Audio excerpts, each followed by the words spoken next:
Today I'm doing a video about different books I've been reading that I found particularly helpful for the situation I was in, and I got a bunch of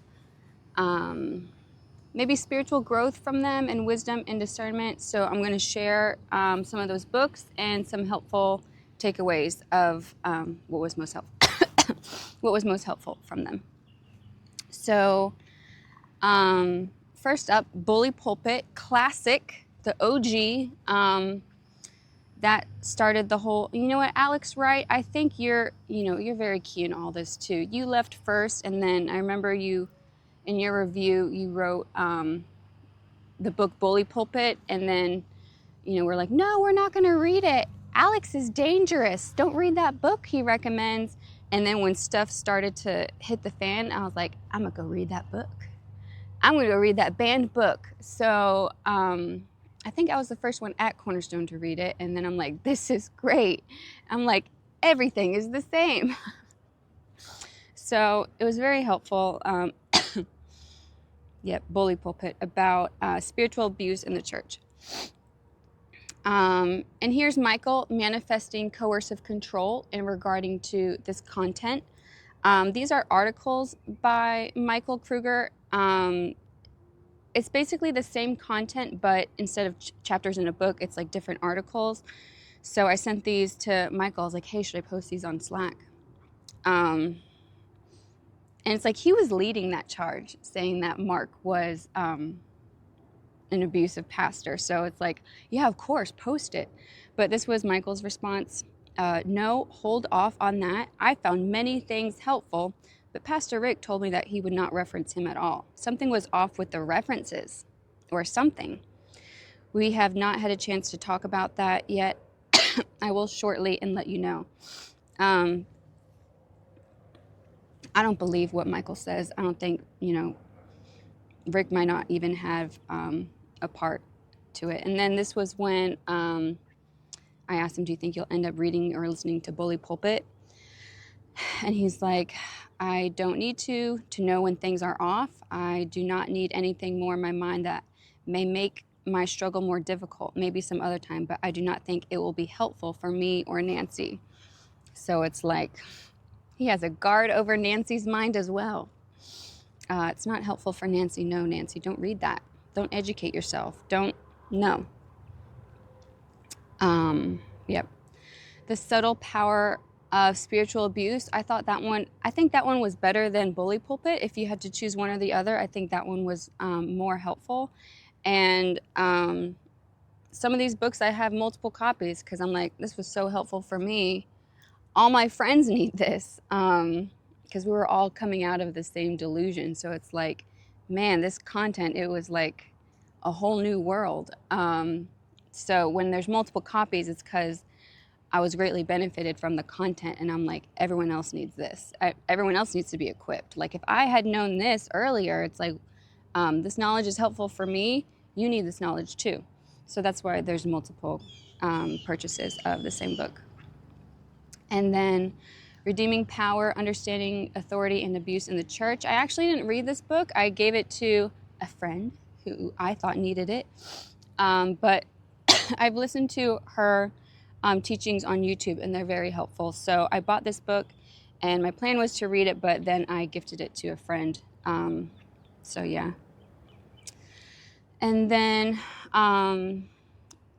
these are all in reference. So it's like abuse in the church or like abuse in the home. Whenever there's like a power dynamic, a shepherd with the sheep, or like a husband to a wife, whenever you have like someone in a position of power, and it's like when they abuse that power, what does that look like?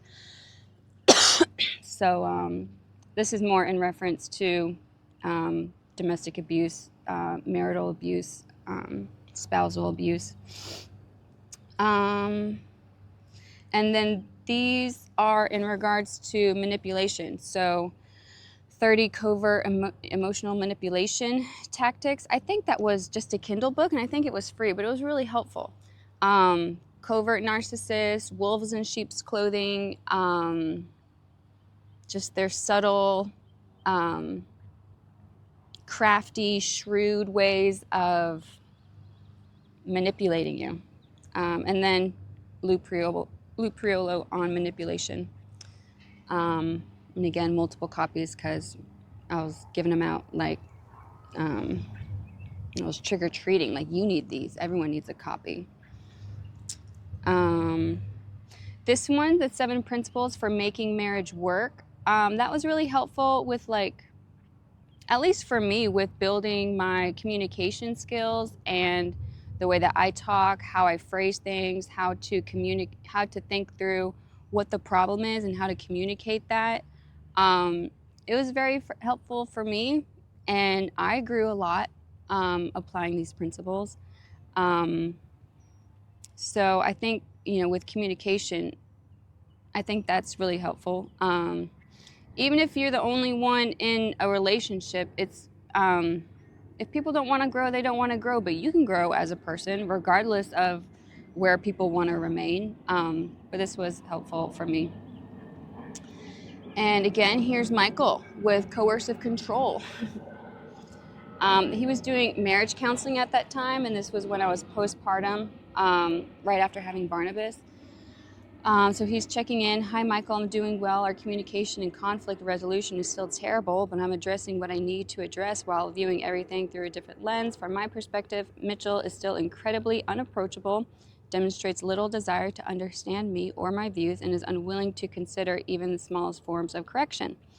My mindset now is it's not wrong for me to desire healthy communication in a marriage, to feel heard and understood, and to have relational needs met. But that marriage entails being willing to sacrifice your desires and wants, and that Christ knows me, sees me, hears me, understands me, and is with me.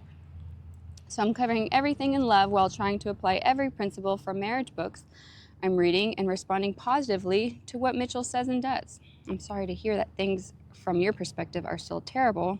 It is good that you're reading up. And then I send him the books. He's like, never heard of those ones. Where did you hear about them, or who recommended them? The one on the right was recommended by a TikToker who makes videos about marriage and relationships after he was divorced and then restored his marriage. It's a secular point of view, so I don't agree with everything, but there's been a lot of practical tips. One being accepting your partner's influence. In the past, I think I had a tendency to brush off certain preferences of Mitchell's or make half-hearted attempts at considering them. Now I'm trying to accommodate more. Putting in the work. I don't remember how I came across it. And then Michael's response. I would not recommend receiving counsel through books from someone who has a secular mindset, even if they say some good things. If I were you, I would stick to the Bible for your marital tips and very, very solid Christian books. Other things tend to muddy the water rather than long-lasting spiritual nourishment. I have seen several times where people go to the world for their wisdom and that people begin to think very worldly. I've seen it in subjects like relationships, communication, emotions, or conflict resolution. It's like from a counselor, you want to be a marriage counselor, you see someone putting in the work, and it's like you have all this effort to dissuade people from reading a certain book, but you don't provide an alternative. That's strange. That's strange. All this effort to turn someone away from reading a book, but you don't even recommend a book for them to engage in. Like, if this one's so worldly and damning to one's soul, well, which one do I read?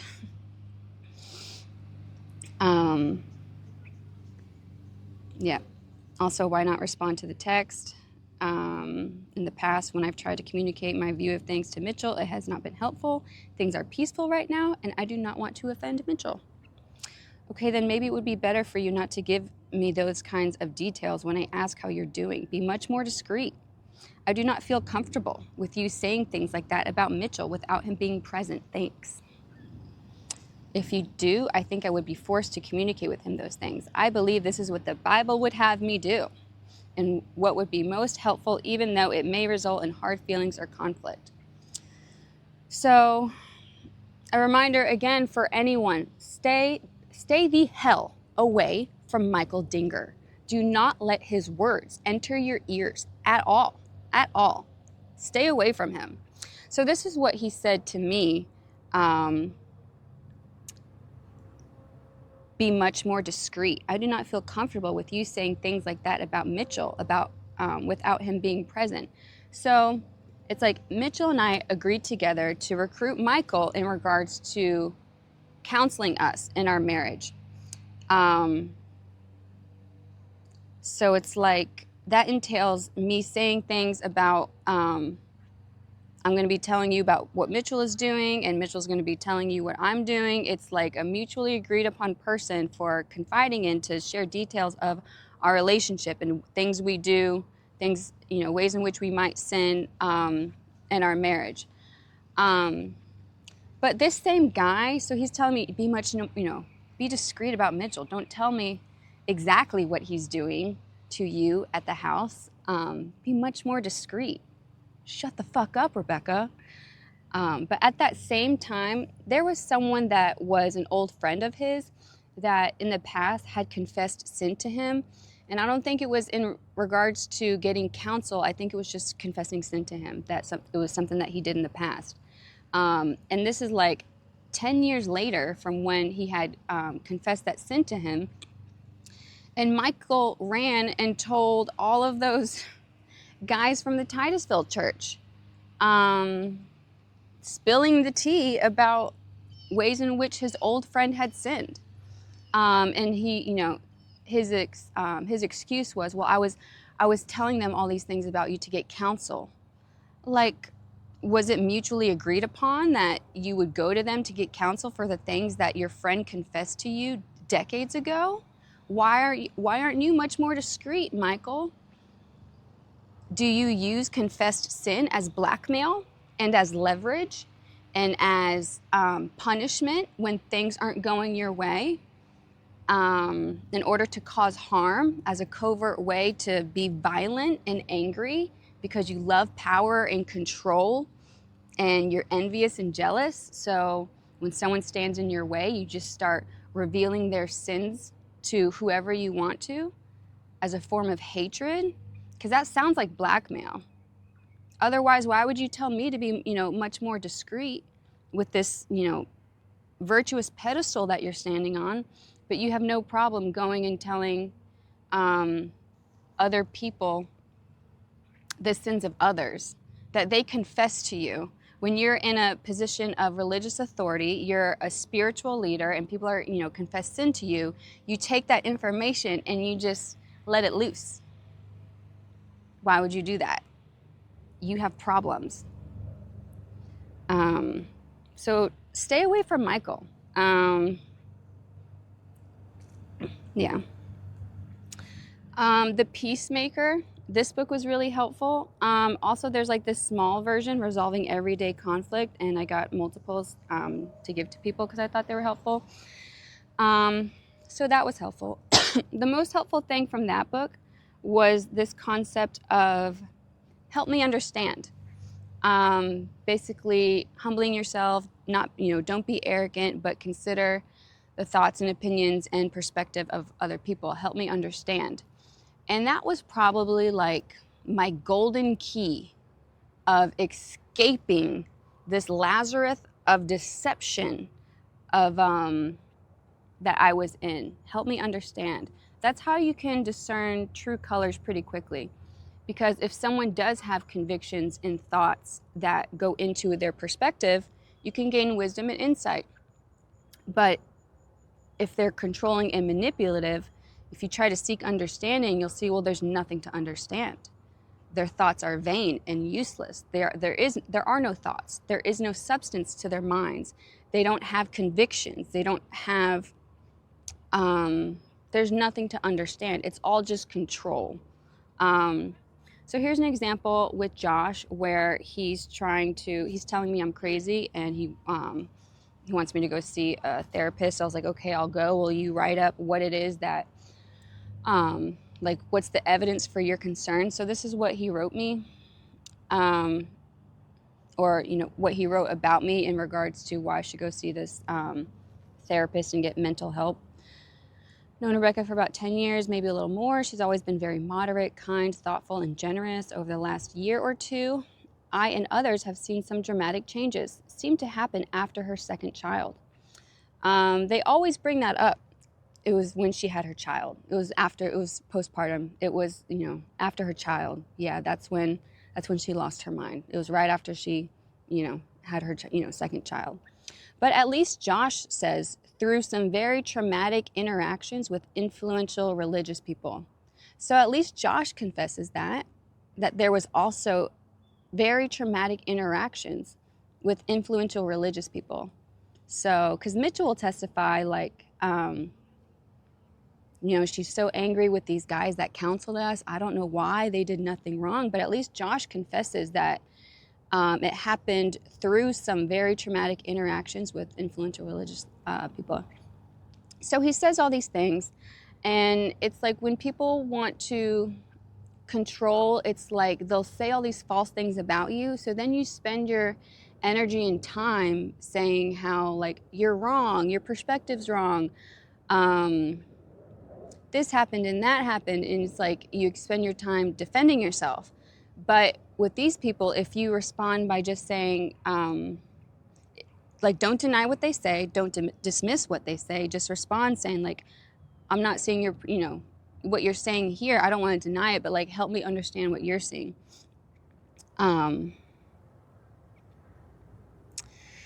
Yep, so this is my response. Thanks, Joshi. I read your list to the lady. We both didn't know what you meant by a few things. Can you set some time aside for me to ask what you meant by a few things? That way I can clarify on my next visit. Joshua, do you have time to talk about your notes? And then he has Arami respond. Josh said that he doesn't want to cause any further issues. He said sorry if it was confusing. Thanks, Arami. Joshua, you're not causing issues. It's not that your words are confusing. I'm just seeking additional details to further understand your perspective. So I think help me understand, that was like a golden key. Because then it's like, you just see who's real, who has convictions, who's just saying things, who's a coercive controller, and who actually has convictions. And then, like, once you see all the tactics, it doesn't matter. It's like, people say, false accusations, because it's like they want, well, if you try to defend their false accusations, well, that gives them the impression that they're powerful, they're important. Oh, if I don't have the right understanding of you in my mind, well, for you to correct my understanding, you must think I'm important. You care about how I view you. So if I can falsely accuse you of these things, well, that makes me feel important, because for you to spin your wheels so that I have the right understanding of you in my mind, well, that means I'm important. If people have the wrong understanding of you, you're not going to correct them if they weren't important. You only want important people to view you the right way, because they're all based off of images.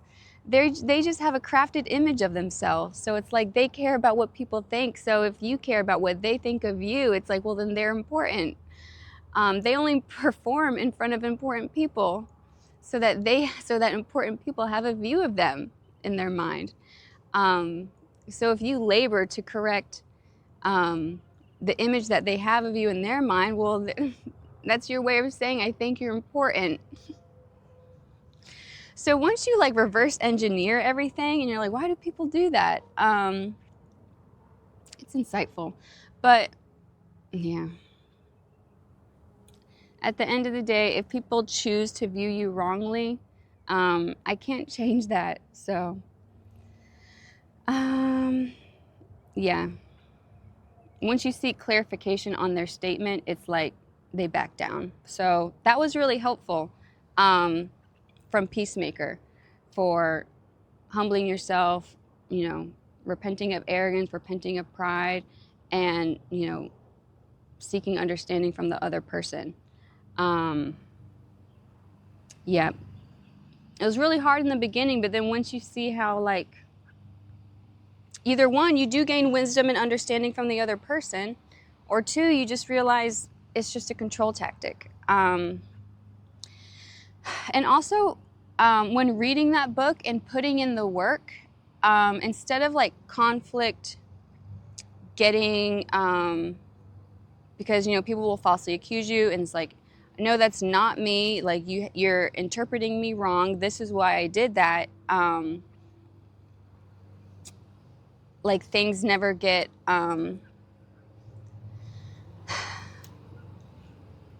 things never get better. But once I started implementing the principles with like the Peacemaker book, things got worse.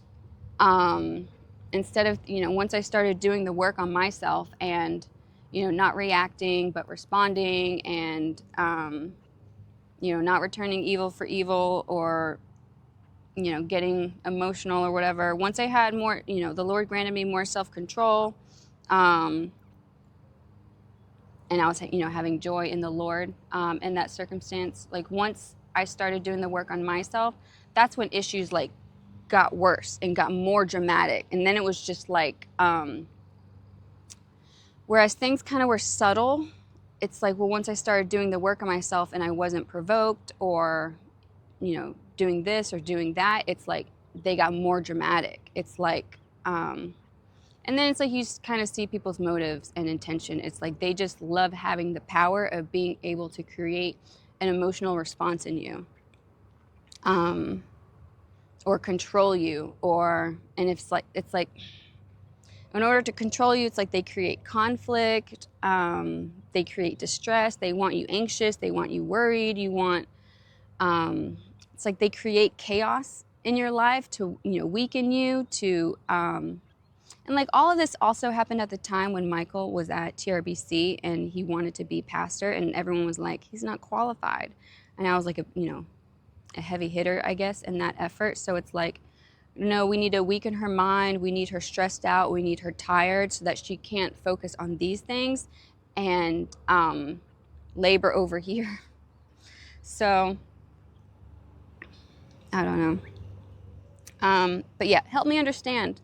That was the biggest, you know, the most helpful takeaway from that book. Also, in the beginning of that book, it talks about people's response to conflict, how it's like fight or flight. People will respond either angrily, or on the other extreme, he had suicide as like the most extreme response to flight. Like, if you can't escape conflict, it's like some people commit suicide, and that's the most extreme version of like a flight response. In order to escape conflict, it's they'll end their lives if conflict is inescapable. And when I first saw that, I thought that seems a little extreme. I don't know why someone, like, how bad can conflict be that someone would rather kill themselves in order to escape the hostility, and contention and war. Seems like an extreme response. How bad could it be? So, you know, the Lord has ways of humbling people. You know, if you lack understanding of why someone would feel a certain way or what would cause someone to do that, it's like you don't have understanding of what that situation is like. So eventually I ate those thoughts. I understood how bad it could get, to where it's like conflict is inescapable and incredibly painful. And yeah, death seems like peace. You know, if you're just amidst conflict and turmoil and affliction, well, when death presents itself, you know, the thought of death, well, it's appealing. It's like, it's peace, it's rest, it's an end.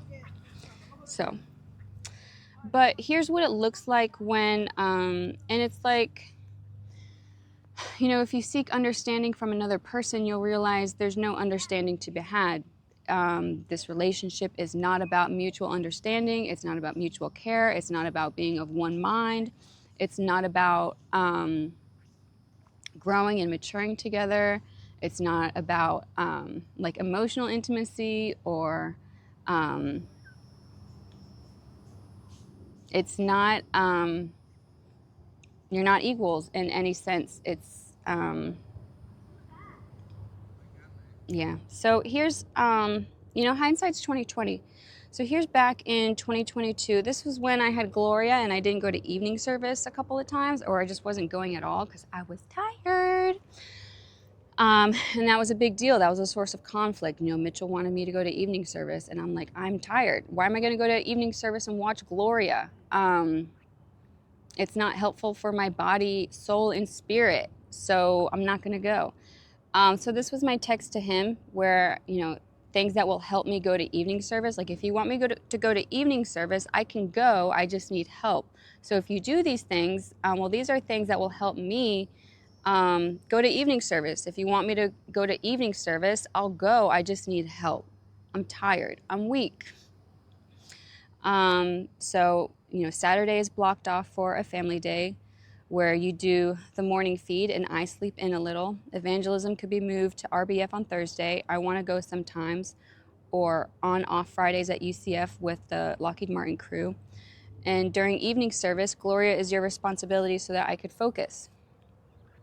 If you want to make evening service a family thing, if you want me to go, well, these things, if we move these things around, well, I think I can do this if this is important to you.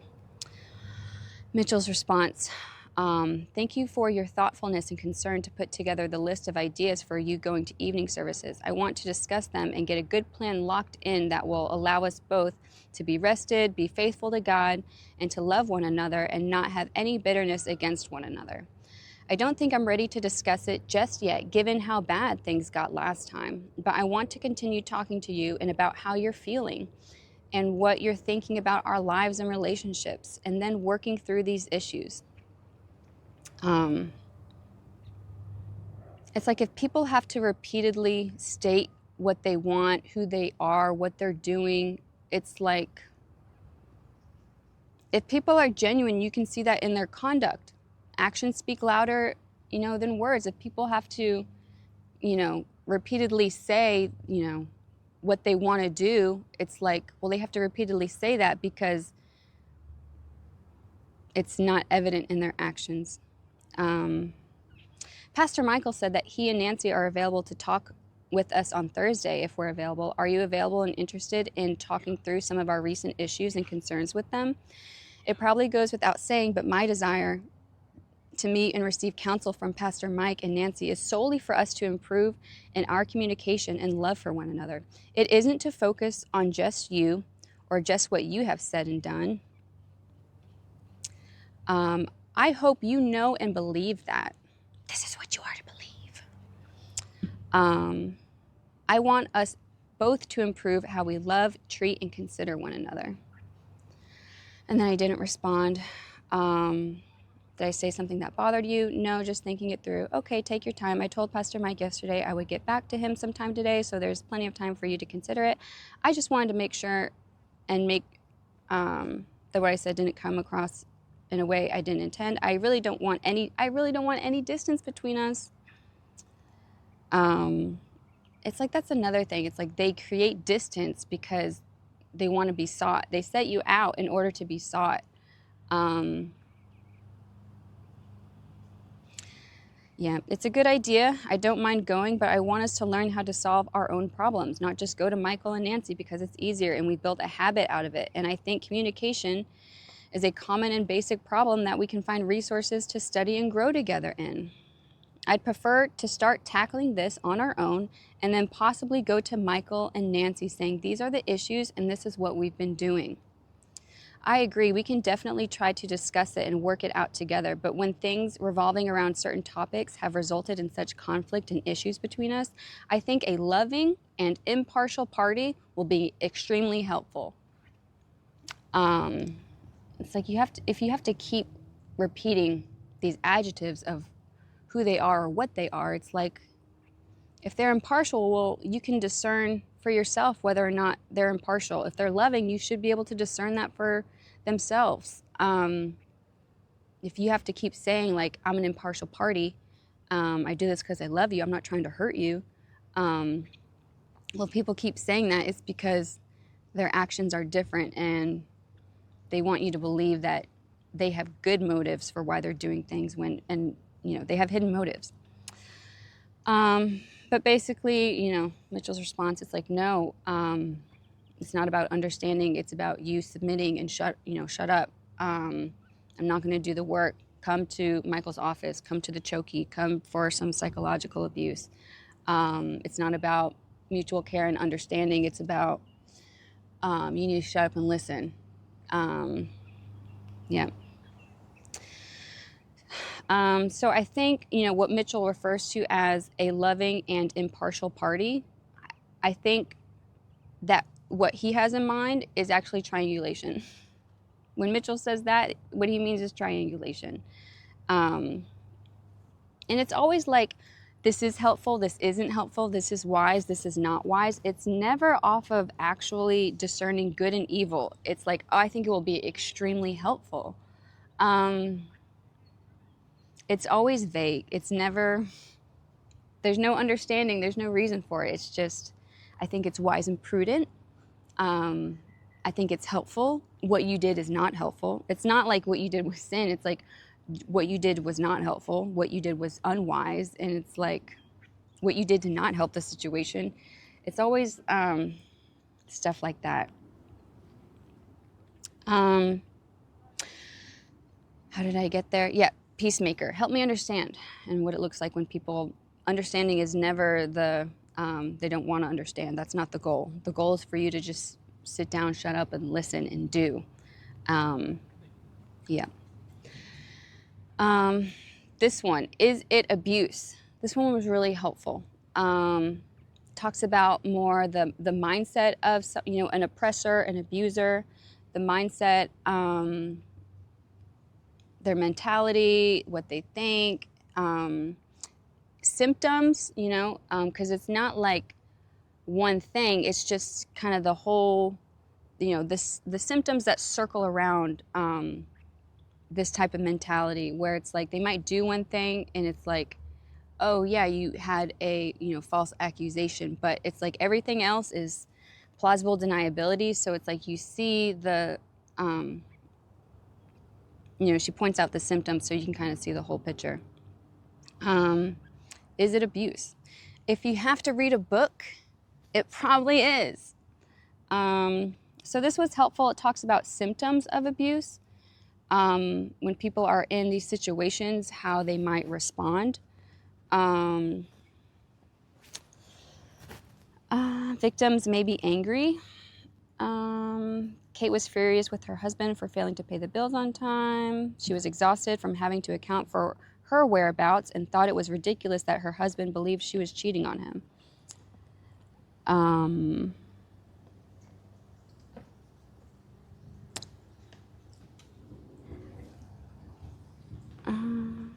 Yeah, because a lot of times if with abuse and emotional abuse and emotional manipulation, it's like they'll be cruel and they'll say hurtful things, but your response is the issue.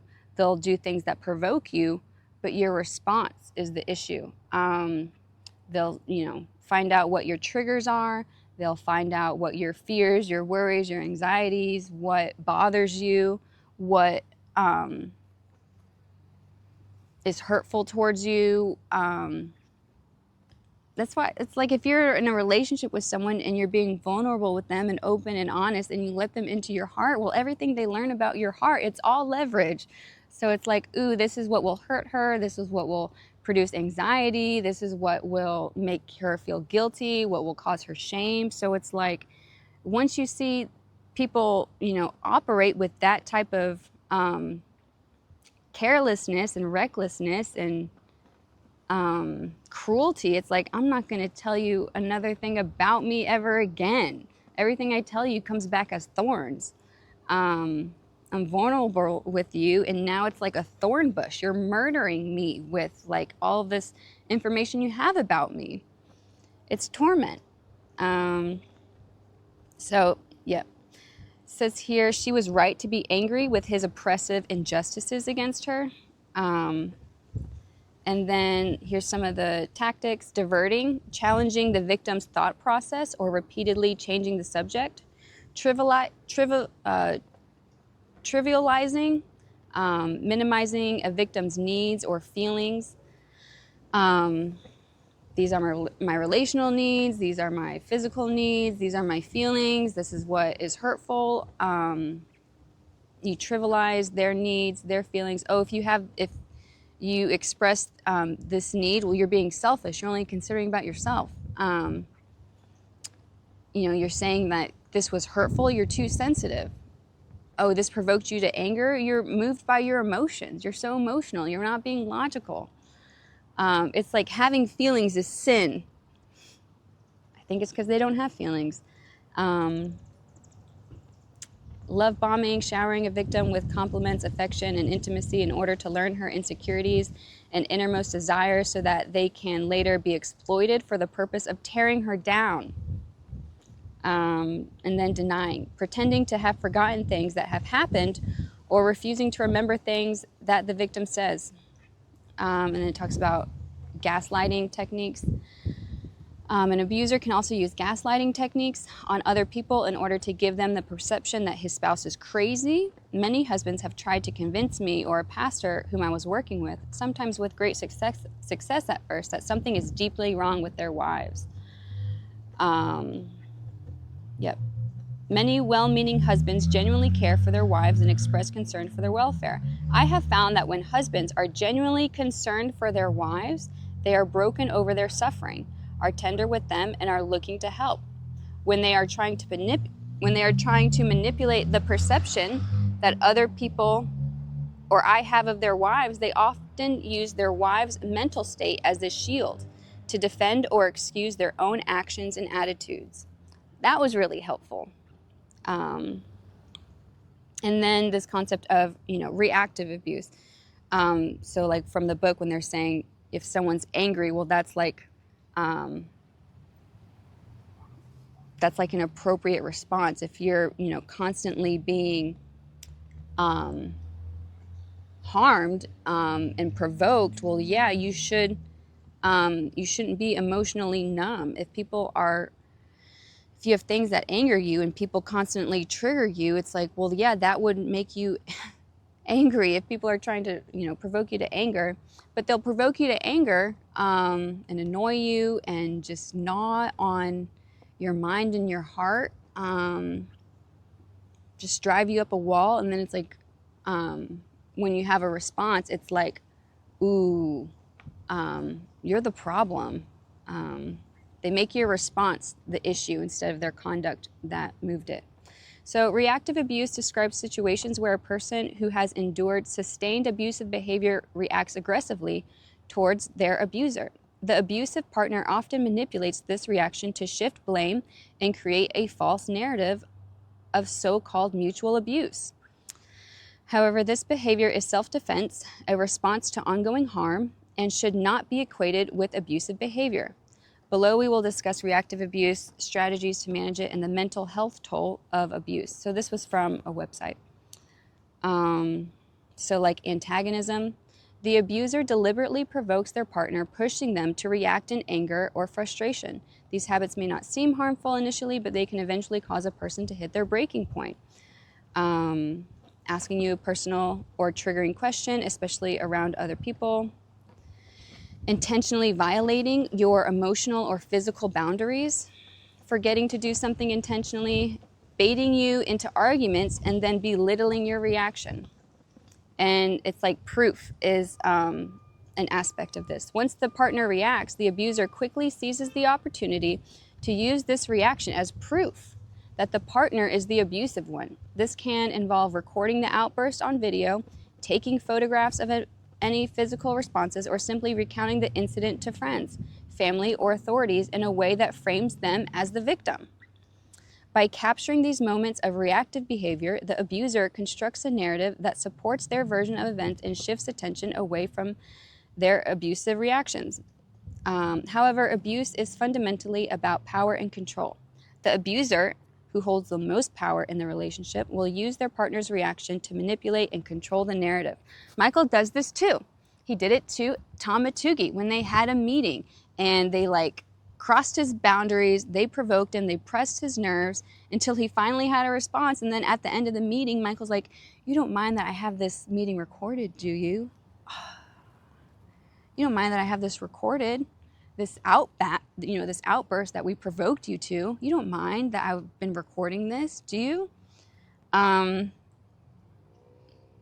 So I have I have recordings of Michael at the end of this, and that's fair game. If Michael has a pattern of recording things like August 6th or Tamatugi, to use them as proof, well, I have conversations with Michael that I'm going to include. If he does it, well, I'm going to do it too. So that's reactive abuse. So that was helpful from that book, and it helped me see like that pattern. Because I was gaslit to, you're so emotional. Your emotions are a problem. Yeah. Another thing with the triangulation is like there would be this just like chaos, dramatic incident, and we would go to marriage counseling, and it's like, this is what happened. And Michael's response would be like, this is normal. This happens all the time. This is normal. This happens in every marriage. What happened here, it's very common. This is a normal thing.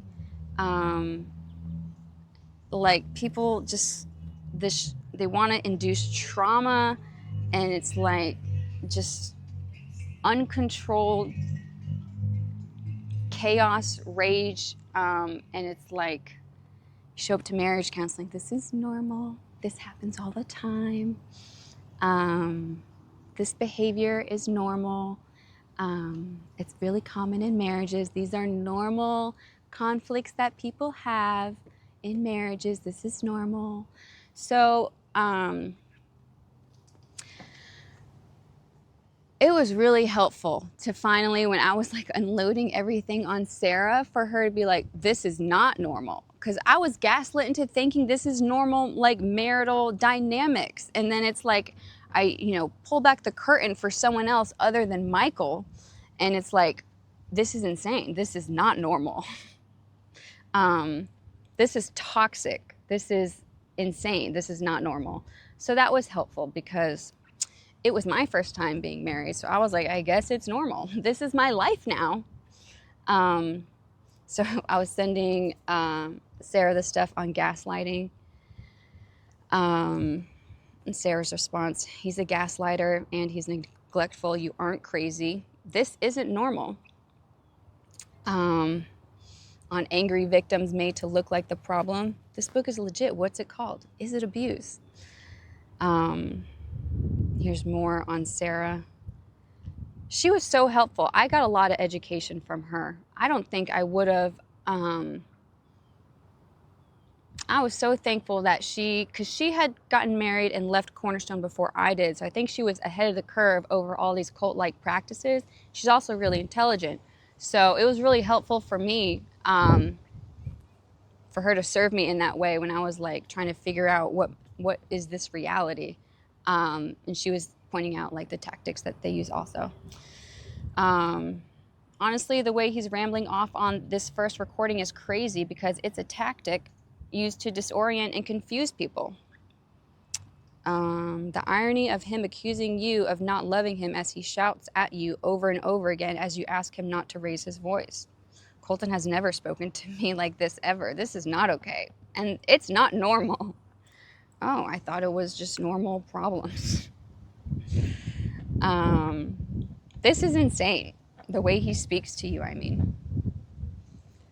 So that was grounding, when you're in like chaos, torment, confusion, what the heck is going on? Is this person has issues? Are these normal issues? No, these are not normal issues. This is insanity. So it was helpful to have like a reality check because it's like triangulation. Michael and Mitchell, it's like, this is normal. This happens all the time. And then, Michael being, be much more discreet. Shh, don't speak out about the torment you're experiencing. Be much more discreet. So it was helpful when I was like, Sarah, look at this. This is not normal. So then I started, following toxic, this cat is Stop it. Stop rubbing your head on my tripod. I started following, Instagram accounts about like toxic abuse, toxic relationship dynamics, the trauma associated with that, how to recover, how to heal from it, how to spot it. So this was like the Slack channel at that time, Accountability 101. I meant well. That was not my intent. I broke that egg. It's like they'll, say these cruel things, they'll do these cruel things, just destructive speech, destructive actions, no accountability. It's like they'll destroy you, cause chaos, and it's like, well, that wasn't my intent. I meant well. You think I did it on purpose? Why is that your first response? Like, if you come to someone, you're like, hey, this is, you threw away all of my sentimental items. This is my baby book. You threw it away. You think I did it on purpose? I didn't initially, but now I do. So, and then here's another one. Saying sorry means I'm so sorry for how I've hurt you. Saying sorry does not mean, let me explain why you should see my actions in a different light. It's just inconsiderate, uncaring. There's no thoughtfulness, there's no love, there's no care for that other person. Yeah.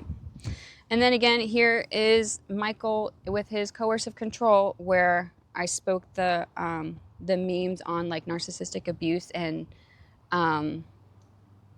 like how they respond. And he, is talking about worldliness.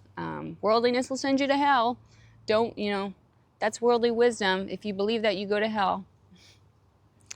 And this is when I texted her, I'm done with these narcissists. And I sent her the memes I posted and then Michael's response. So that was really helpful with Sarah to confirm, like, this is not normal. This is insane. You're not insane. They are. The environment that you're in is insane. So these are books that I purchased in regards to healing, recovery, healing from that, processing that, getting out of that, toxic relationships, taking refuge in Christ, take back your life, recovering from cults and abusive relationships. So those were helpful for healing. Also, songs that were helpful. I got a lot of healing just from songs. I think just processing the emotions, feeling the hurt, feeling the pain, allowing yourself to feel the hurt and the pain and their mentality and what it's like to be spitefully used, and seeing how it's just hatred. It's hatred. It's not, he's not evil all the time. That's what makes it like toxic. It's hatred. So, yep, these songs where it's like other people they've had a similar experience, and the way that they describe the situation, it's like, man, that's exactly what that felt like. This is I Told You Things. You built this cage, lost color in my face. You're fair and I'm insane. Hallucination, shame, guilt, pain, more pain. Taylor Swift. Who's afraid of little old me? Is it a wonder I broke? Let's hear one more joke. Then we could all just laugh until I cry. 'Cause you lured me and you hurt me and you taught me. You caged me and then you called me crazy. I am what I am 'cause you trained me. It's like you forced me to study narcissism. Now enjoy my educated self. I hate it here. So I will go to lunar valleys in my mind. When they found a better planet, only the gentle survived. I dreamed about it in the dark, the night I felt like I might die. It's like only the gentle survived. The meek will inherit the earth. If you use your power to harm and control and extort what you want from the weak, you're an oppressor. Being gentle and being meek is using your power in service to others. Forsake anger, forsake wrath. Do not fret, it only leads to wrongdoing. The meek will inherit the earth. So I could see like similarities with like Psalms and music and like principles. It's like, oh, the concept that they're talking about here is the same concept from these Psalms. So, and I think it's like, you know, David, when he's writing his poetry, he's just writing from the heart, um, based off of his experience, what he's feeling, describing it. Shatter their teeth, O Lord, like take away the power of their words. Um, So it's like when he's writing from the heart, feeling the hurt of people's words, people's actions. It's like when other people have a similar experience and, you know, they make songs from the heart and describe it. I think that's where you see the similarities. They're just speaking from the heart. Vampire by Olivia Rodrigo. They'll say that narcissists are like energy vampires. It's just so draining. They just draw all these resources from you, your energy, your strength. You're just wearing yourself in order to serve them. They're just takers. Give, you know, take. It's like, it's just draining. So Vampire by Olivia Rodrigo, because I've made some real big mistakes, but you make the worst one look fine. I should have known it was strange. You only come out at night. I used to think I was so smart, but you made me look so naive. Look what you made me do.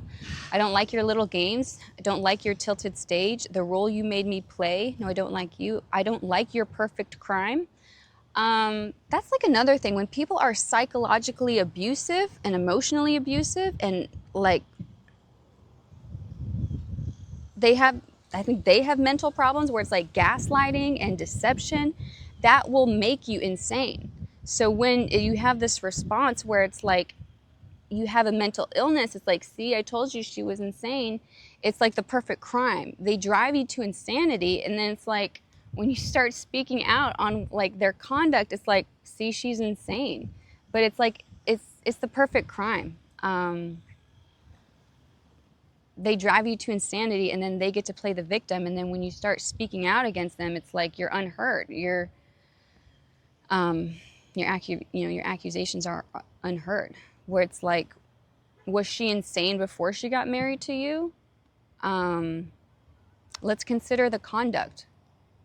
It's like your psychological gaslighting,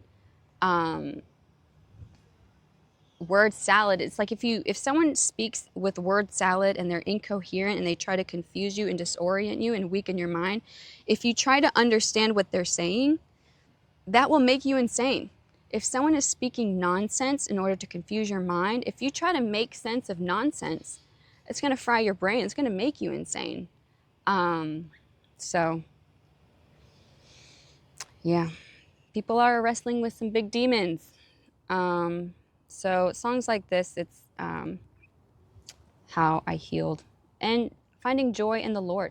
Knowing who God is, doing my works to be pleasing in the eyes of Him, and just ignoring literally everyone else.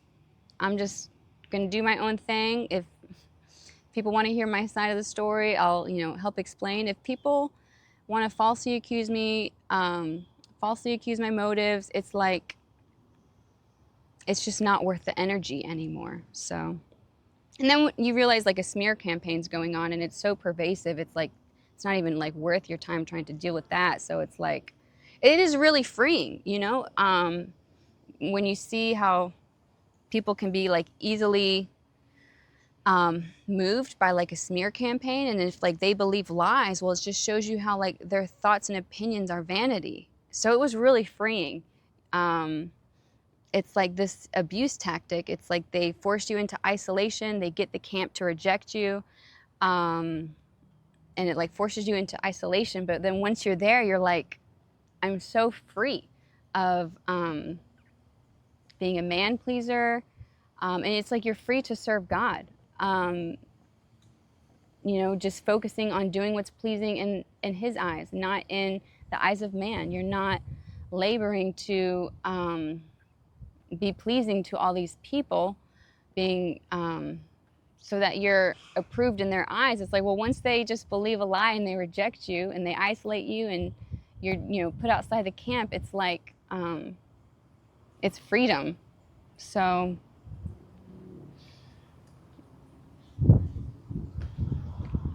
hurtful, but God used it for a good result, yeah. Also sanctifying, when it's like controlling people who will use, pain and harm, and they're like emotionally abusive, just unrelentless, brutal.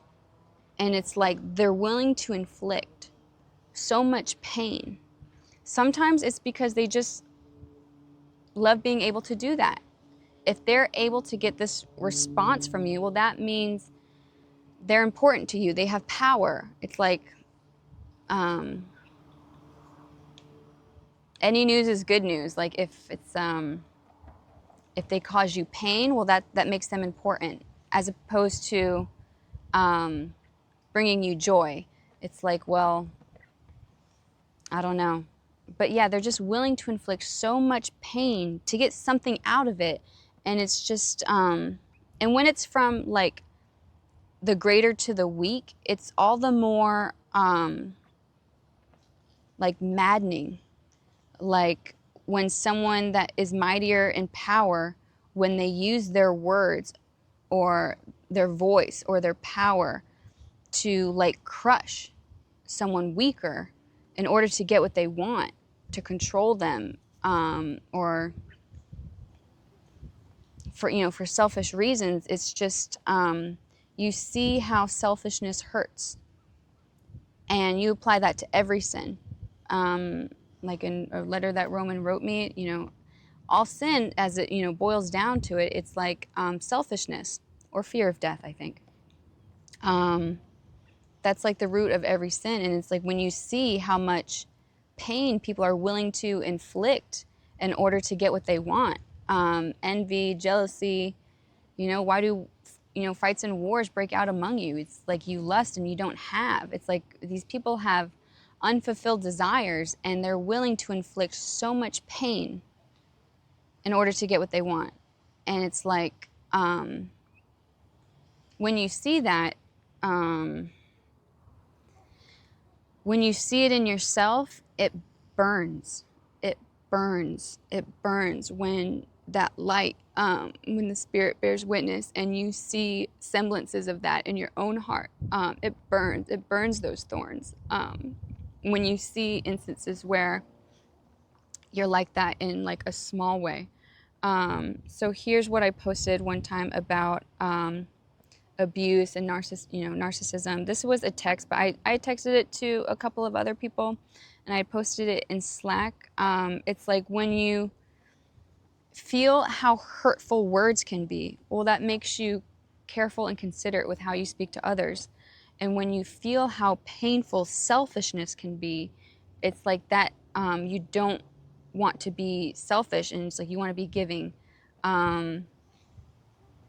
Yeah. So there was an instance where one time I was working from home, and I think I was like on my phone, and Gloria was in the room with me, and she was talking, but I was trying to do something on my phone, and like the noise was like distracting, and it was like a nuisance. I was like, Gloria, be quiet. And then like she continued to talk, and then it provoked me, and I disciplined her in anger, and like I could see how I want the volume to be a certain way. She's not giving me what I want is not being met because of her. So it's like I'm willing to inflict pain because I'm not getting what I want. And it's like when I saw that, it was just that was the last time I given Gloria pow-pows. I'm not gonna do it. I'm just gonna focus on being a good example.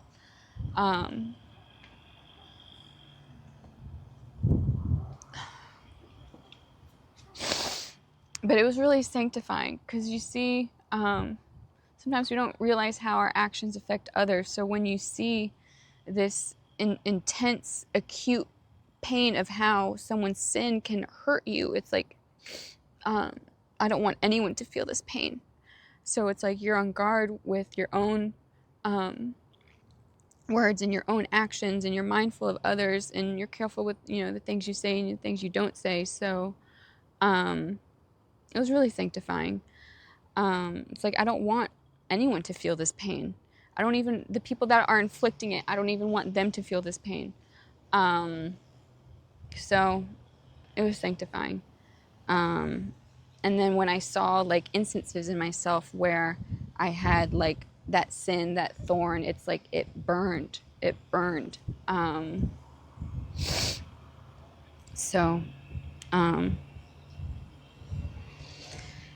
Yeah. So, and then it's like in these, toxic relationships where there's like, you have an abuser, and then you have someone who might respond. They might be angry, they might be hostile, they might have a response towards that person. And it's like he said, she said. It's like, well, how can you determine who's the victim, who's the primary aggressor, who's the abuser, who's the oppressor, who's the oppressed, who's the victim? Well, the way that I've kind of think about it, at least for me, when the victim, the one that is suffering, the one that feels pain, you have that, it creates empathy, it creates compassion, it creates an understanding of those who are in similar situations. When you're the victim of something, when you suffered something, well, that makes you sensitive towards others who have had that same shared experience. So when you have like, oh, this person is abusive, this person's, they're both saying the same thing, well, I think this fruit can kind of help you identify who was the victim, who was the abused, who was the one that was, pain was forced upon them. So like here in Hebrews, so Hebrews 2:14 through 18, it talks about Jesus, the sufferings of Jesus, and how that makes him to be a compassionate and faithful high priest who's able to help, because it's like he's been there, he understands, he knows what feels like, he knows that suffering, so he's able to render aid towards those who have had that same experience. He himself likewise also partook of the same. He gives help to the descendant of Abraham, who is made like his brethren in all things, so that he might become a merciful and faithful high priest. He is able to come to the aid of those who are tempted. For we do not have a high priest who cannot sympathize with our weakness, but one who has been tempted in all ways, yet without sin. Let us draw near with confidence to the throne of grace, so that we may receive mercy and find grace to help in time of need. Well, if people have experienced the same sufferings, they're able to help those who are experiencing that form of suffering. They know what it's like. They know what's helpful to say and what's not helpful to say. They know what this person needs. They know how to heal this person, because it's like, oh, I had that wound and I healed from it. So it's like they're able to administer help. They're compassionate. They're merciful. They're able to help. And it's because, and they're moved to act because of pain. They remember how they felt. They remember how painful it was. They remember that suffering, and they want to go to those who are suffering. They're moved from their own heart, from their own experience. They're moved by compassion and mercy. Learned obedience through the things which he suffered, and having been made perfect, he became to all those who obey him the source of eternal life. So those who are victims are able to help others who are in a similar situation, because it's like, well, this was helpful for me. They know how to help others. They don't give counsel that produces more pain and makes things worse. So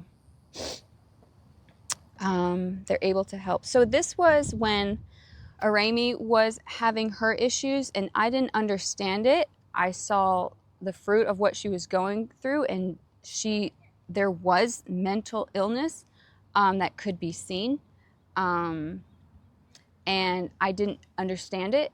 I didn't know how to help. The only thing I knew was to fast and pray. So this is when I reached out to Michael, because I saw my friend suffering and I wanted to help, and I didn't. It's helpless to help her. Asking him, like, is schizophrenia part of the diagnosis? Yes, I believe it was. So I was asking him, what are the principles to fasting? I would like to coordinate a fast with those close to Arami. Something like noon to noon, and reminders to pray at the beginning of every hour if awake. I don't know what noon to noon means, but I want to do more for my friend and fight for her soul. So it's like when you haven't experienced something, you just see these symptoms. It's like, I don't know how to help her. But when you experience the same thing, when you understand it, when you understand what they're going through, and the impact of the harm that they're, psychological abuse, emotional abuse, when you have that same suffering, well, then you're able to help. You understand what's causing issues. You understand how to heal them. You're able to help. You know what that person needs.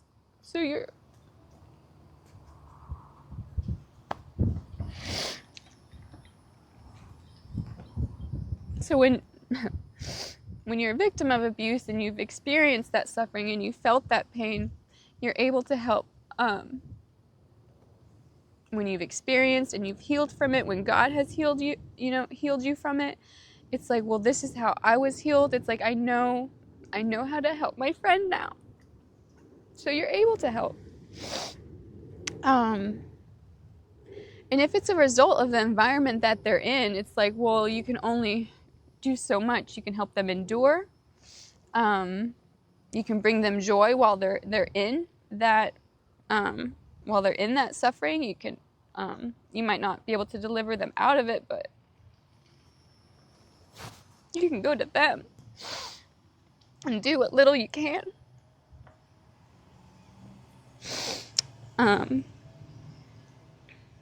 But if the issue isn't fixed with the cause of, what's causing, it's like, if you're not going to attack the problem at the source, it's, let's just give her pills. Let's not address the real issue. No, just give her pills. It's terrible.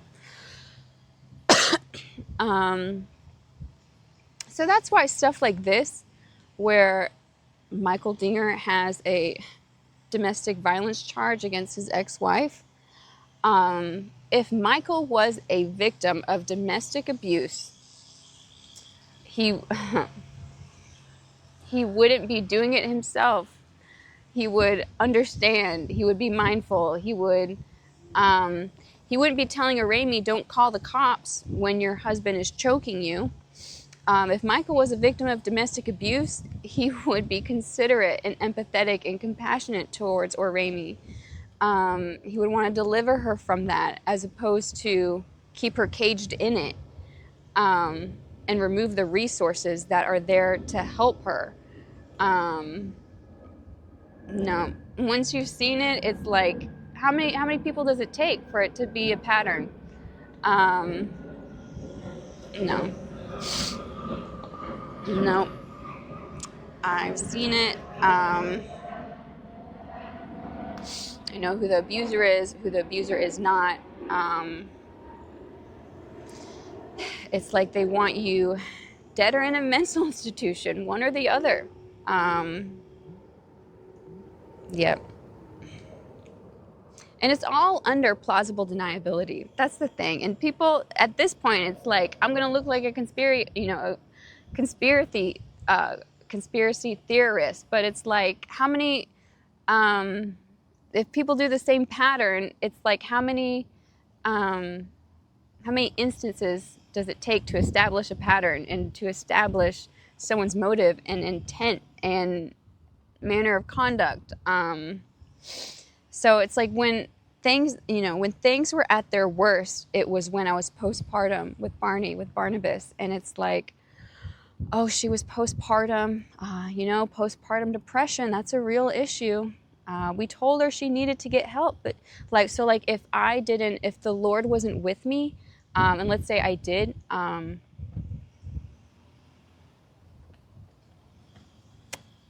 suffer the fate of their abuse, if I did succumb to those sorrows, this would have been the response. She was postpartum. Postpartum depression is a real issue. We told her she needed to get help, but she refused. And it's like during counseling, this is like the questions I was getting. Do you have any thoughts of suicide or self-harm? No, I don't. And then he ramps it up. Things get worse, more chaos, more torment, more psychological, emotional trauma, abuse. It gets worse, it ramps up. And then Mitchell's asking me, did we ever add my name onto the deed for the house? What would happen with the house if something were to happen to you? What in the world? This is psychotic. Like, yeah. If the house meant so much to you, you can have it. You can have the house. Because I've learned, well, if I have a house, if I have assets that are valuable, that makes me prey. And I don't want to be prey anymore. So you can have whatever you want. If the house was so important to you that luring me and manipulating me into this relationship to get what you want to obtain because it was advantageous to you, and that's how deep your hatred goes, if the house was so important to you, you can have it. You put in the work. You can keep it. I would rather not have property, because when you have property, well, now you become prey. So I would rather everyone think I'm just destitute and that I have, there's nothing to gain from me. If I'm poor and destitute, well, then you're not prey. So you can have it. You can keep it. It's not worth it. Better is a little, a dinner of herbs where love is than a fattened ox in hatred. No thanks. No thanks. If you love stuff, you can have stuff. If you love money, you can have money. I'd rather not have things so that I'm not prey, so that people don't, so that they aren't violent in order to get from me what it is that they want.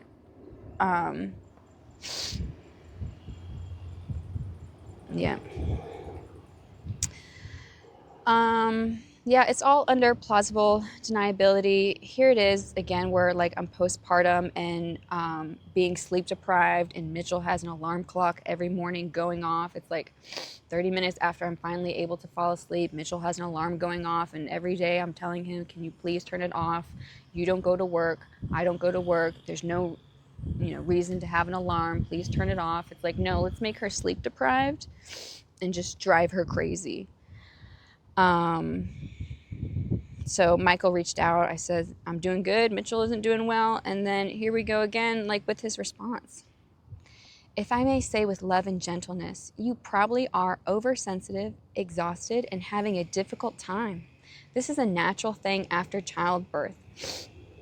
And you have to be seriously on guard against sin. I would encourage you to do your best to get sleep when you can and not say things that can be interpreted as critical. But consider one another. Remember that you are not the only one who is tired, trying to care for 2 kiddos and a spouse under particular temptation right now. It's like your needs, the care you need, it's like you don't matter. You don't matter. The sleep you need, the emotional support, your needs don't matter. Stop being selfish. Remember Mitchell. He's under particular temptation right now. Stop being so selfish, Rebecca, with your needs for sleep. You don't need sleep. Stop complaining about this alarm that goes off every morning. You're just hormonal and sensitive. It's just a postpartum thing. You're just overly sensitive and exhausted. You're just so emotional. Yeah. Plausible deniability. If I succumbed to their abuse and that sorrow, it's like, see, we told her she was, postpartum depression. It was a thing. I'm just overly sensitive. Yeah, Michael is no victim of abuse or domestic violence. And I worry about your son and the inheritance that he has. It's like, well, who's the beneficiary if something happens to your son? People are ruthless, and maybe you're self-deceived with, how you act. And I don't even know, people recognize, I don't know.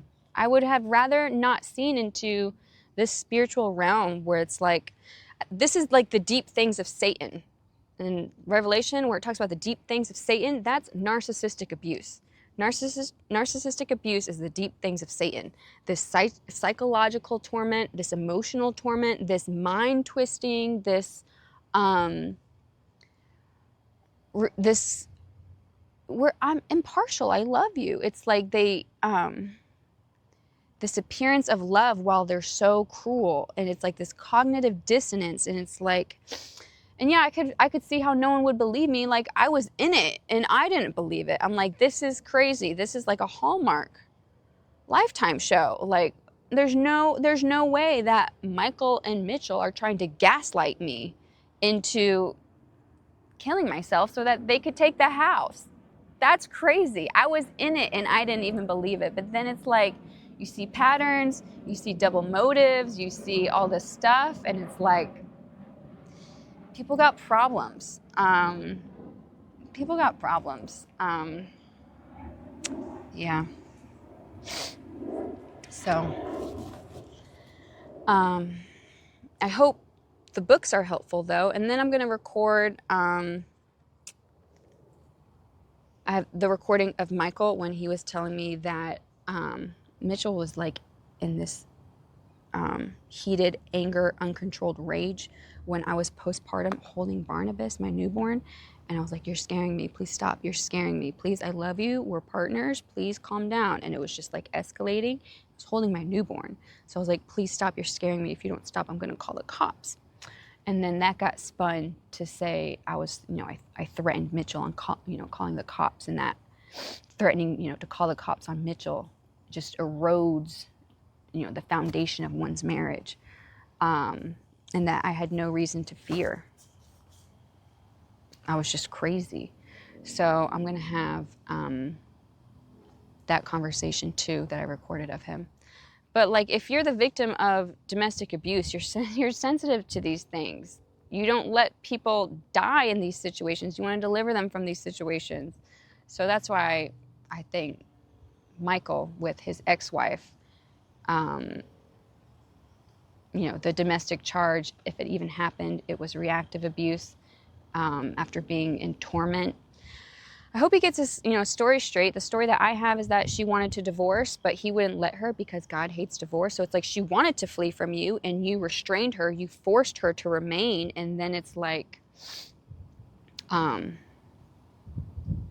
don't know, like what stories, what to even believe with the story. Yeah, if she did have, domestic, a response towards you physically, you provoked it. I weep over her often. So, you're the problem, Michael. You're the problem. But I hope this is educational for other people, and that people can get the help that they need. I just wanted to get people the help that they need. But if people don't want help, they don't want help. You can't force them to get help. You just have to leave for your own sanity, for your own safety. Just have to leave that environment. Yeah. Okay, thanks. Bye.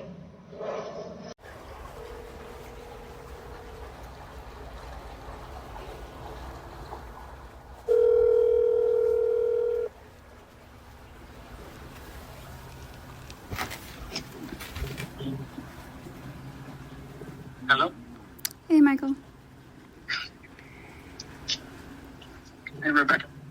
So I just, the resource that I would have recommended you start with is Stuart Scott. It's like a little pamphlet on fear and anxiety. Okay. Have you ever read that one? I don't think so. It's like a little blue pamphlet, really good. And then I haven't responded to your questions. I didn't. My impression is that you wanted to kind of go back and forth about it and I just didn't want to debate about fear, argue about fear. So I'm probably not even going to answer the questions that you asked me, just because I don't want to go back and forth. I'm not trying to prove anything to you. And didn't think it was wise to engage in that. So that's the impression that I got when you asked those questions. Oh, yeah, I'm not wanting to debate. I was just trying to distinguish, because in that counseling session, we talked about how the gift of fear, like, God gives us fear when we sense potential danger, and responding to that would be good and right. And when I mentioned my fear with Mitchell about physical harm, I saw it as a potential consequence. And you were saying that me responding in fear wasn't right. So I just wanted to distinguish, like, is it sin? Is it not sin? Or is it just unwise what I did? I'm just trying to find the root of where the sin was on my end. When I said when I talked about fear with you, I thought your fear was ungrounded, because there was no physical threat, that he had not physically harmed you before. So I had no clue what you would be afraid of, just because he was raising his voice. And then when you expressed that you had experience in your family with domestic violence, that led me to believe that your fear wasn't originated in present reality, but in past experiences. So, that's why I said it was. I felt that it was not. And what I was really addressing is calling the cops. I know we're going beyond. I'm going deeper than just calling the cops. It's like, well, what motivated you to call the cops? Well, I was afraid. Okay, why were you afraid? He was raising his voice, and I believed that, and I still believe that fear was not based in reality. That you were actually. But we talked about that. So it's not a matter of, I don't know. I think you understand the difference between sinful fear and the gift of fear. I think you understand that. It's just in that situation, you believe that you were in danger, and I don't believe that you were in danger. So hence me saying it was ungrounded, and you believing that it is grounded. So do you think, know. But most acts of physical violence start off as verbal altercations. I kept emphasizing I saw it as a potential. So to fear something as a potential, knowing that physical violence can result from heightened, verbal abuse, anger when it's escalating.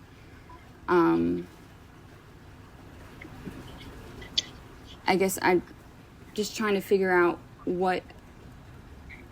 I don't think there's going to be a figuring out.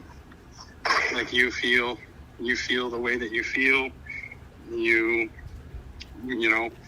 believe certain things about the way that you feel. So it's not about. There's nothing I can say that I haven't already said that's going to convince you that I'm judging rightly and you're judging wrongly. So I don't think it's profitable. I don't think it's profitable to go back and forth. I'm probably not gonna say anything that I haven't already said. So if you still believe that your fear is justified and calling the cops was justified, then, or threatening calling the cops was justified. You keep saying threatening. I was very clear that it wasn't a threat. So why do you keep saying threatening to call the cops? You keep describing it like that. The last session when we talked about it, I said it wasn't a threat, it was an expression of fear. And you're like, yeah. So I don't see the difference between the two. That's probably why I keep saying it that way. Like I'm not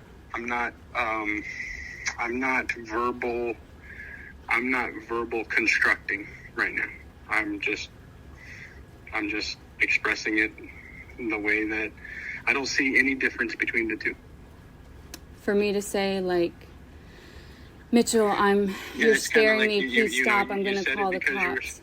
You said it because you were scared, but you threatened, so I don't see the difference. Or maybe this is not a threat, this is just a 411. This is not a, let me think, what's the word I'm looking for? Not threat, but this is just for your information. Like a I'm boundary. going to call the cops if you don't chill out. Like a boundary. Yeah. I don't see a major distinction between the two. You do, obviously, but I don't. So that's why I'm just explaining. I'm answering your question. Why do I keep calling it that? I don't see a difference between the two. It just seems like a switch, because if Mitchell is verbally, like, attacking me to say I threatened Mitchell, it just seems like I'm now being switched. Like, I'm now the attacker. Like, for me to threaten Mitchell, like, oh, like now I'm the one harming Mitchell when he was the one. No, like a threat. What I mean is, like, if you don't stop doing this, I'm going to do this. I'm trying to think of the other word. Like a... But do you see how... Ultimatum, ultimatum. I'm giving an ultimatum. I'm threatening. Okay, I understand what you're saying. I get it. Yes. Do you understand, though, by how to say I'm threatening Mitchell and that it was unfair to Mitchell, how it kind of negates Mitchell's own attack towards me? Like, he was the one verbally being angry. It doesn't negate anything. I can actually hold both of those as an innocent, trying to be objective bystander. I can hold both of those in tension. I can hold Mitchell's responsibility, his guilt, his sin of which I addressed. I don't think you never addressed the anger and the verbal assaults. I did tell him that it was wrong, that he shouldn't have done that. I did address it. I actually addressed him first before I addressed you. You were the last one that I addressed that night. But, all I'm explaining, so I did address him. I did address him responding that way. But then the last thing that I did was address how, at the beginning, you said Mitchell has done these things that have caused you to question his commitment to your relationship and his desire to be with you. And the things that you brought up was him mentioning divorce. We kind of clarified in what context he did. He clarified in what way he was talking about that. And then the other thing that you had brought up that undermines, or causes you to question his commitment to you guys is him packing his bags and him, seeking to, go and stay at Edgar's. And then I made a connection, like saying to him, you're going to call the cops, whatever, giving him the ultimatum, informing him, threatening him. It does the same thing. So that's when I brought you up. That was at the very end. You think calling the cops does the same thing? Threatening to call the cops would do the same thing as, like, physically moving your stuff? It's not the same. It's not the same. But they both can have the effect of eroding and weakening the foundations of your marriage. Yes, I do believe that. Because it's just confusing because, I understand the concept that I've contributed things, and I 100% want to own the things that I've contributed to. But it just seems like the things that Mitchell's contributing, it seems like a backhanded way to see, like, I'm also, like, contributing in those same ways.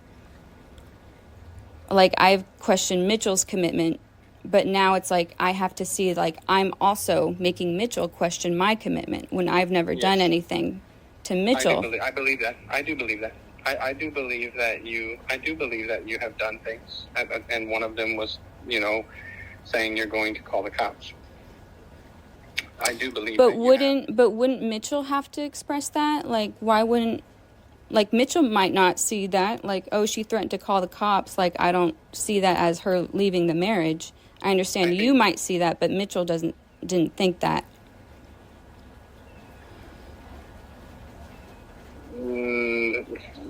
So what you're saying is, like, I shouldn't have said that until Mitchell said that? Is that what you're saying? Yeah, like, you're saying how for me to threaten to call the cops, how that could make someone think. It has an effect. Yeah, it has effect on the relationship. Yeah. It has effect on. And it's going to affect different people different ways. Yeah. Yeah. And it can affect people different ways. But Mitchell never brought up, like, oh, when you threatened to call the cops, that made me not trust you or anything like that. It's like you're taking your own, like, how you would have responded to threatening to call the cops. No, I'm just saying. And making it universal. That does that. I'm just saying objectively that does that. What's your point, anyways? Like, what's your point? Like, I shouldn't share what I think in that situation? My point is that it just feels like a projection of Mitchell's sin onto myself.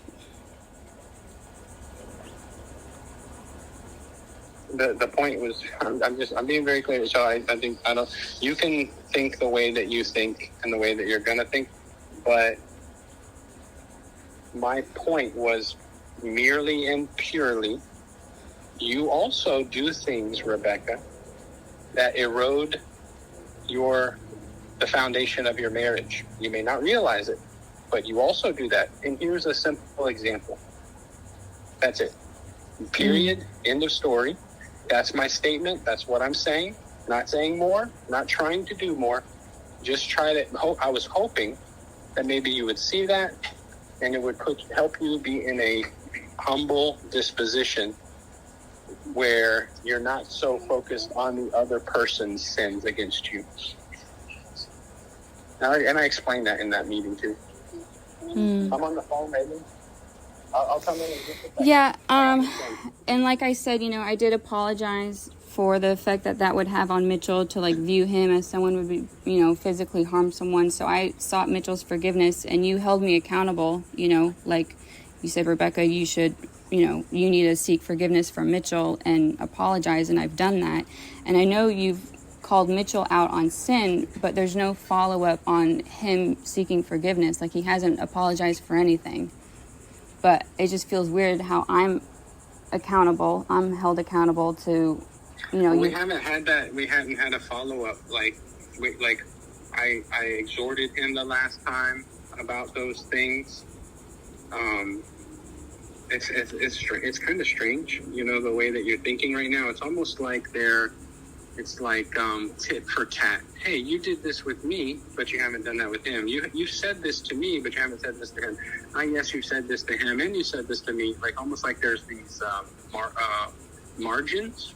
That's just not how those things always work, Yeah, I'm sorry if it seems that way. That's not my intention. I just have questions about our counseling, so I don't want to make assumptions, so that's why I'm asking questions. It doesn't have to, if it seems that way, you can ask me, what are you thinking? So I'm sorry if it seems that way, but that's not my intention. It's okay. I'm not, I don't have like a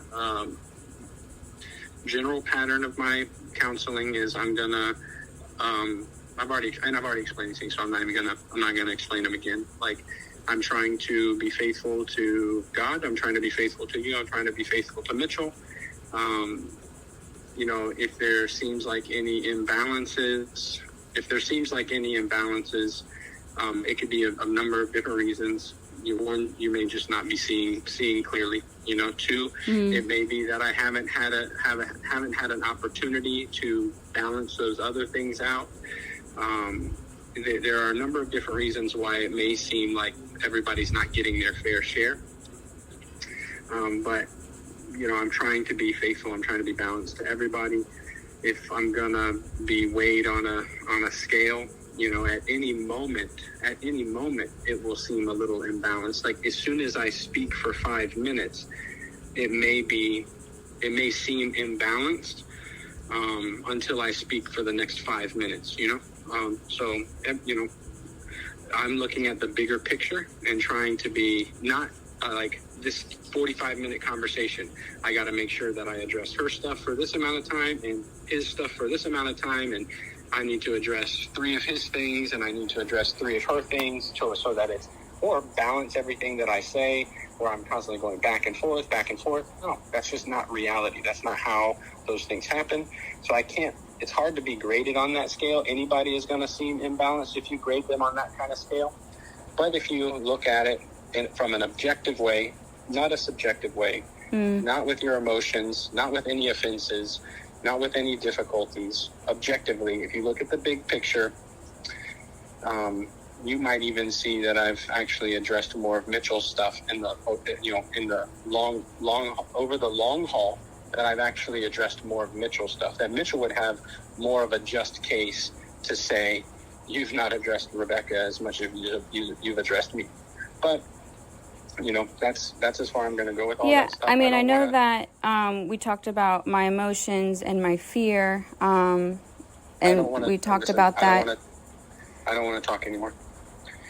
I just don't.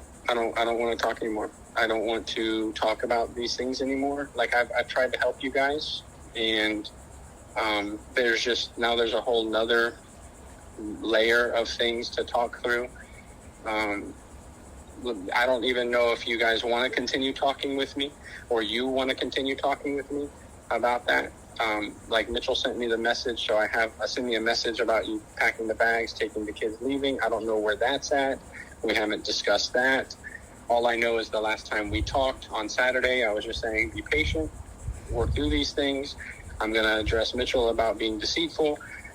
Edgar called me this morning, wanted an update because either Mitchell or you reached out to him and would like help. So, maybe it would be better that you just, let Edgar, start counseling you guys. If you're not happy, if you have certain, criticisms, or, if I'm not able to help you guys right now, I understand that. That's not a big deal to me.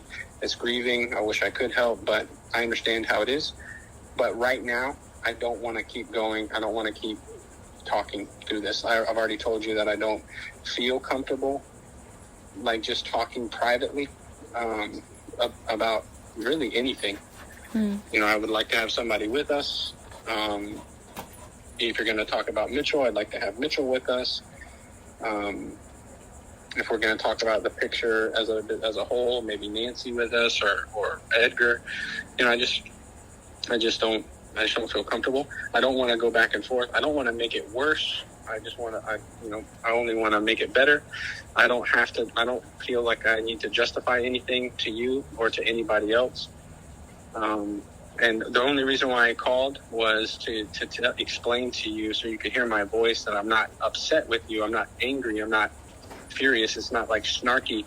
I just didn't want to go back and forth about fear and try to prove to you or try to persuade you. I don't think right now you are persuadable by me. I think I offended you in questioning your fear, and it's not. You have kind of responded and have been interacting in a way that's very uncustomary, at least between you and I. And I don't think it's probably just not a good time to try and debate or talk or work through those things.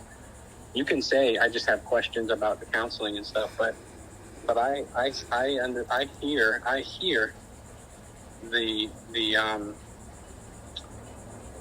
I feel and I hear the tension, and I don't think it's wise to try and hash things out if there are issues. Like you're not yourself to me. I know that. I know my friend Rebecca. I know the way that we interact. I know that the way that we communicate. And personally, I think I offended you. I think, Yeah. It's probably not the best time to try and work through these things. Yeah, there were a few things that you've done. I don't know what your intentions were, but they did come off as hurtful. So, like I said, I don't think it was as intentional. I think maybe you were trying to make jokes, at times to kind of add levity. I hope you know me. I hope you know me well enough that I would never try to hurt you. That is not even in my playbook, my thinking. I don't, and I'm not really sure what you're talking about. Maybe we write it down so you don't forget, so it doesn't get covered up in everything else. I don't know if now's the best time to talk about that. Yeah, like I said, I don't know if now's the best time to talk about anything. Yeah, it's just a few things. And like I said, I know that you probably just had good intentions, but in the context it was hurtful. So, knowing that you might have unintentionally done hurtful things, if you don't want to talk about it now, or if you want to get them off your chest and it's going to make you feel better, that's fine. Yeah, it would. In that discussion, I said I had, a lot of big things that I wanted to talk about, and the follow-up session, you said, okay, I told Rebecca we were going to talk about these issues, and we're going to talk about them, and you're asking for, like, a recap, and I gave a recap, and then Mitchell kind of starts talking about an issue on Sunday, and I was like, Mitchell, like, he just wants to get a recap, like, the purpose of this meeting was to talk about these big issues, and he's like, okay, and then you asked him a question and he responded, and I said, you're not answering his questions, and you're like, no, it's good for data gathering. So I'm like, okay. I was like, if we want to talk about the Sunday conflict, we can, but I want to talk about these big issues. I have stuff I want to talk about, but I'm willing to yield to, if Mitchell has something he wants to discuss, or you want to do something, like, I'm willing to, work through the process. And then, so we just talk about the Sunday conflict. And then at the end of it, you're like, well, we didn't get to these big issues, but we talked about what we wanted to talk about.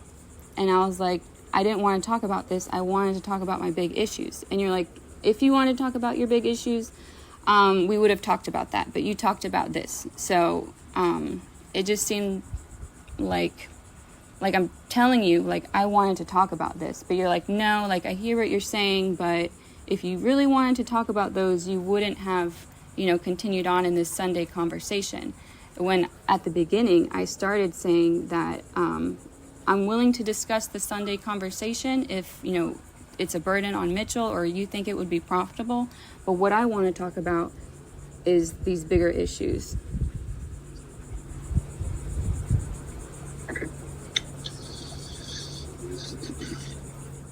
It's just because like you said, it was like in a playful way. Like, we talked about what we talked about. So, and that my point was not to tell you what you want or what you think when I said that. It was just, well, this is what we ended up talking about. You talked, I talked, he talked. Actually, you guys did most of the talking, and that's what it was. And then in a way, it's kind of like we did do what we, if we wanted to do it. If I said, no, I don't want to talk about these things, I want to talk about this, then I would have said that. That's what I mean. You know what I mean? Like, you know how people sometimes say, well, I guess you didn't want it bad enough, right? Because if you would have wanted it bad enough, you would have done something different than what you did. That's what I meant. So, please forgive me. I definitely didn't mean to, like, hurt you or even mock you or even question, like, what you do desire, Of course you want to talk about the big issues. I know that. Okay.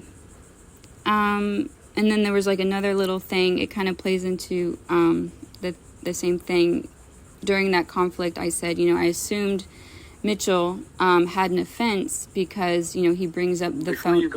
Before you go, like, is it all the same to you if I say okay when you tell me how I offended you? Is it all the same for me to say okay, or please forgive me, or I apologize? Is it all the same to you? Does it matter what I say? Or does it matter to you if I say this or say that? The okay is kind of, I guess from my perspective, I remember we had a conversation and you're like, I feel a little discouraged. And I was like, oh, like, I'm sorry, like, why do you feel discouraged? And you said, well, you try to be helpful and then, you're not being helpful. And I'm like, oh, like, I'm so sorry that this conversation made you feel discouraged. Like, that wasn't my intention. You think that I think it's not helpful. Like, it is helpful. So for me, if I unintentionally cause a negative feeling towards someone, like I made you feel discouraged because I thought the thing was unhelpful, my disposition, and I'm not saying like this is a blanket thing for everyone to, if they don't do this, then it's not acceptable. But my disposition is, Michael feels discouraged by something I did. It was unintentional. So I want to reaffirm, like you thought this was unhelpful. Like, no, Michael, it is. There have been helpful things from this. So I want to address that. And I want to apologize that my actions had a negative effect on you, whether or not they were intentional or not. Because I think that's what love would do. I'm not going to be like, well, Michael, I didn't say that it's not helpful. You could ask me, do you think it's been helpful? And then I can answer. But like, rather than me getting an offense because I thought these sessions were unhelpful, I just feel like that's more of like a defensive response, whereas a response in love would not take an offense, and they would just say like, oh, yeah, like I thought it wasn't helpful. Like, no, let me reassure you, like I do think it's helpful, and I'm sorry that you got that impression, and I don't want you to feel discouraged. So that's kind of like the framework that I operate in. Not that everyone else has to operate in that, but it's helpful for me. So, I mean, how you responded to the first question, address those things. I see. So in that case, it really wouldn't have mattered because of the type of thing we're talking about. If I said, okay, well, I'm sorry that I made you feel that way. That was not my intention. And you really don't need to hear, please forgive me. Right? For you, it doesn't. Those two things don't make a difference in that kind of context because of that type of offense. Yeah, like I don't need the please forgive me because I don't think it was intentional sin. But to hear, like, oh, like it wasn't my intention to assume, like, I'm sorry that, you felt that way. Yeah, I understand. Okay, no problem. Yeah, so basically when I say please forgive me, if I'm expecting I forgive you, it's because I'm using certain language in a certain setting and you don't feel it necessary to forgive. Basically, you're interpreting my forgive me as I'm sorry, I understand, I didn't mean to do that. And it's as easy as saying, okay, all right, I'm clear now. Yeah. Okay, I understand. Yeah. I made this statement like, oh, I thought Mitchell was offended about me being on the phone because, XYZ, and, it was wrong for me to assume that he was offended. And you said, like, why would you assume Mitchell was offended? Do you have a phone phobia or something like that? And I get we're friends and you probably just wanted to make a joke. But for me, I don't think it was funny because we bring up to Mitchell, saying to Mitchell, do you have a phone phobia? Or? You said it to me, like, why did you think Mitchell was offended that to say, you're fun to talk to. You're fun to make sense. Yeah, I remember the setting in the car on the way. It's Father's Day. I don't remember even the way that you're explaining it doesn't make sense to me. It's like who you're the one that was on the phone. Mitchell's the one you're not paying attention to Mitchell. He's trying to get your attention. I don't understand. Why do you think Mitchell would be offended at that? Well, it's because you're not giving him his attention. No, I'm not saying it's right. In fact, I told him that's wrong. I tried to point that out. Like, that's probably why you were bothered. Because you wanted something. Yeah. But I don't get the point. I don't get the phone phobia thing in that context. I don't know. I can't remember saying when you have a phone phobia, or like Mitchell, like what I could see me saying, what does he have a phone phobia? Like in a sense where he doesn't like phones. He doesn't like you on the phone. He doesn't like you giving giving the phone attention. That, I would understand it that way. But how'd that make any sense? Like, but anyways, I can't remember, so I don't know what to say about it. Gotcha. I can't remember what exactly was said and the way that you're saying it. I don't know.